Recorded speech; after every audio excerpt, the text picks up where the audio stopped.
Hi guys, this is Merv, Bonsai with Merv. What I'd like to do today is continue with a plant that we trimmed and wired back in October of last year. And it was a cutting, and we were talking about how to create a bonsai out of cuttings. Well, at this point in time, I happened to see it in the nursery. It got lost in the shuffle. But what I'd like to do is move you on to the next phase with this plant. Now, first of all, what I need to do is, as we're talking, is remove the wire. And you got to be as careful as possible when you remove this wire. Make sure you hang on to the branch and the wire so as not to break anything.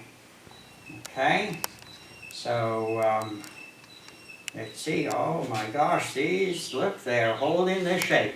They're holding what we did. They've been wired for almost 6 months. It's not always necessary to keep wire on a plant for that long.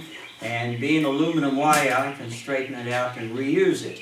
Okay, look at that. That is not too bad, not too shabby. But what I would like to do is work on detailing these branches a little bit better. Now, normally what you do is anything that's growing at the bottom of the branch, you want to remove. Yeah, older branches, as they develop, you will notice, you take a look at them, there's almost no growth coming out from under here. It's on the side and towards the top and the point. Yeah. So, see, that can be cleaned up a little bit. This is not exactly the bottom, but this is.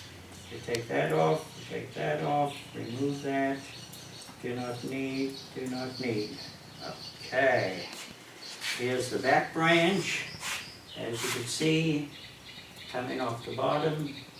Okay, that did not need. This particular one, I'll take this off. I'll just prune it a little bit, and we can just put a lighter wire on the tips of these branches. And of course, now, my detailing on the top, there are just too many branches growing there. And what we need to do is open it up and position them where they won't be crowding each branch out. You'll have a good branch definition from the get-go. Okay? I see too many plants that are just too full, and you do not see the definition between the number 1 branch, the number 2 branch, the back branch, and the secondary branches that will come in to form your total structure. Right? A light wire, number 1. Number 1 wire, just let me wire a couple of these branches. And wiring is important. It's extremely important. And what I'd like to do is, just so that you can get a fast look-see as to what I'm going to do. Okay? Let's see. First you anchor the wire to the trunk, and then very loosely in between the branches, moving on about a 45 to 60 degree angle as you're twisting it. Don't make it too tight twists, because then your wire will react like a spring does. It's not necessary to do that. And just bending the wire. Okay, that's 1 branch. Another one quick. I see differences in what was happening in the nursery, not paying attention, and sometimes when you have too large a collection, that will happen where you're not paying attention to the plants on a consistent basis. Yeah. I enjoy working with my plants. It's definitely a stress release situation for me to deal with plants on a consistent basis and enjoy them. Look at that. Now we're starting to talk.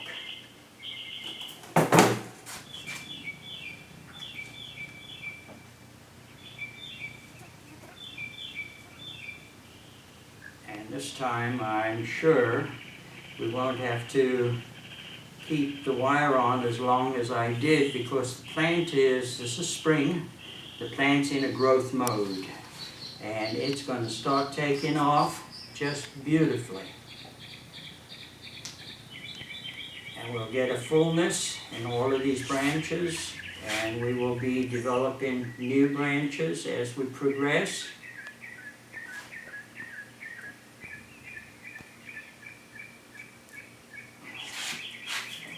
Okay.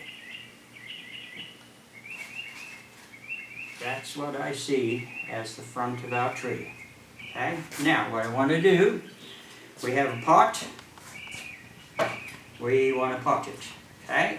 This is a regular 6-inch unglazed pot. And the reason why I'm using unglazed instead of a glazed pot is because this is a non-flowering plant. So traditionally, you do not want the pot to distract from the plant.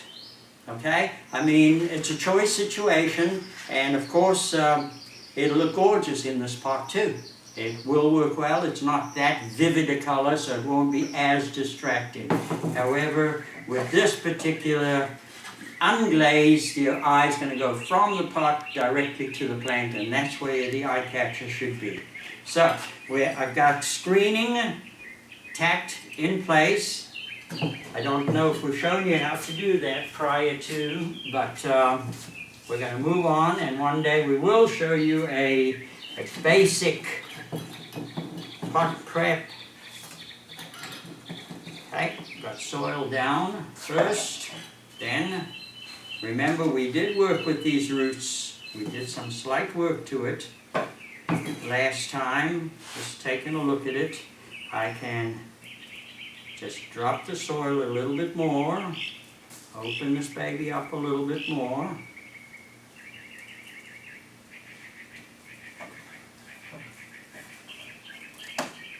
And then position the plant.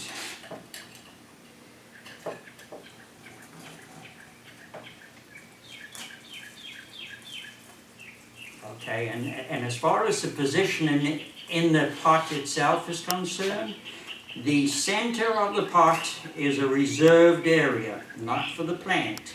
So you want the plant to move from one end of the pot, like maybe 1/3. Take him, I put wire in there, wire the plant down into the pot so that if the pot falls over, the plant will not fall over. I'm making sure that I do not leave any air pockets as I put dirt back in the pot. The same dirt that I had taken off the roots. It'd be a good idea to reuse the soil. There are broken pieces of roots in that soil, and you want to make sure that you put those pieces back. It will help the plant. How will a broken root help the plant? Well, one of the things that the roots do is it develops a fungus, a beneficial fungus called mycorrhiza. Mycorrhiza feeds the root system and helps the plant to develop a strong root system. So it's advisable when you do repot a plant to cut those small root tips off.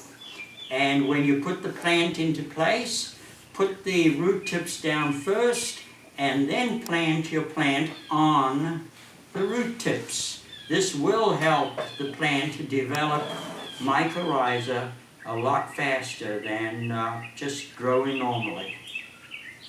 Okay, now I'm positioning it. In fact, I'm going to do a little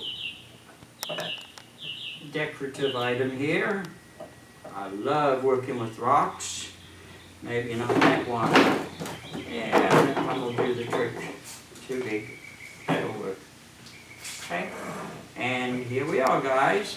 There's our new bonsai in training. That is stage 2. Now, as you've seen, I've wired again. Get me a little bit more definition now. I have trimmed the branches effectively, where now they will start filling out the way we would like to see new growth fill out. Okay? And in another, I'd say 4 to 6 weeks, I want to check the wire on this and we'll see how it progresses, and then we'll come right back to it again and we'll talk to you about our cutting of Juniperus Parsonia. Now I'm asking you guys to please check us out on Facebook and enjoy us and learn something from these videos, and tell us that you like them. That's a little bit of help. And also, if you have any questions that you need answered on any of your bonsai, don't hesitate to ask. We'll definitely do our best to answer them correctly. Thank you. Enjoy. Bye.